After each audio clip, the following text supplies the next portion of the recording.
এ যেন মিনি কক্সবাজার। সমুদ্র সৈকত বলতে আমরা কক্সবাজার সমুদ্র সৈকতকে বুঝি, কিন্তু কুষ্টিয়াতে রয়েছে এমন একটি নদী যেখানে আসলে আপনি সমুদ্র সৈকতের মতোই নিজেকে উপভোগ করতে পারবেন। হ্যাঁ, বলছি কুষ্টিয়া পদ্মা-গড়াই মোহনার কথা, যেখানে রয়েছে সমুদ্র সৈকতের মতোই প্রাকৃতিক সৌন্দর্য। পদ্মা-গড়াইয়ের বিস্তারিত থাকছে ডিএক্স রিপোর্টে। আবার আসিব ফিরে ধানসিঁড়ি এই নদীর তীরে। নদীর তীরে আসতে কার না মন চায় বলেন? আর নদীর তীরে এসে যদি পেয়ে যান সমুদ্রের স্বাদ, তাহলে বিষয়টা কেমন হয়? কুষ্টিয়া পদ্মা-গড়াই মোহনা নদীর তীরে রয়েছে সমুদ্রের মতোই প্রাকৃতিক সৌন্দর্য।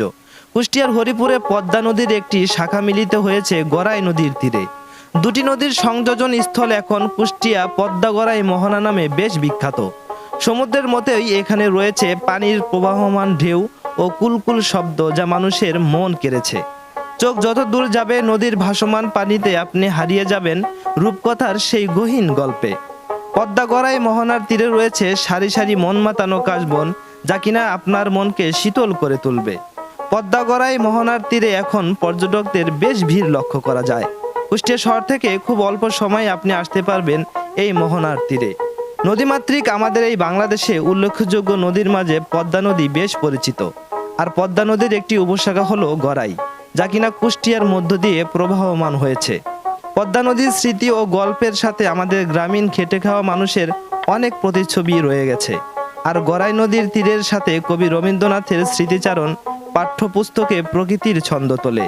আজ তাই কবির কবিতায় ভাষায় বলতে হয়, গড়াই নদীর চর, নতুন ধানের আঁচল জড়ায়ে ভাসিছে জলের পর, একখান যেন সবুজ স্বপন, একখান যেন মেঘ, আকাশ হইতে ধরায় নামিয়া ভুলিয়াছে গতিবেগ, দুপুরের রোদে আগুন জ্বলিয়া খেলায় নদীর চর, দমকা বাতাসে বালুর ধুম্র উড়িছে নিরন্তর, রাতের বেলায় আধারের কোলে ঘুমায় নদীর চর, জোনাকি মেয়েরা স্বপনের দ্বীপ দোলায় বুকের পর।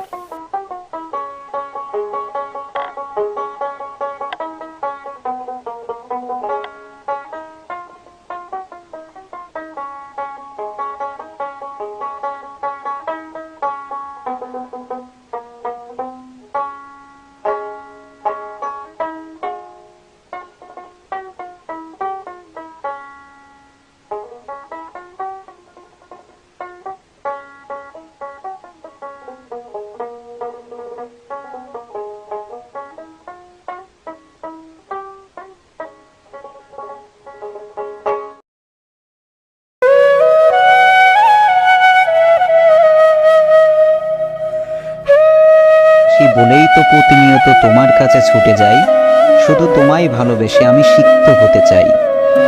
সমুদ্রের জলরাশি ও উত্তাল ঢেউ পছন্দ করে না এমন মানুষ খুঁজে পাওয়া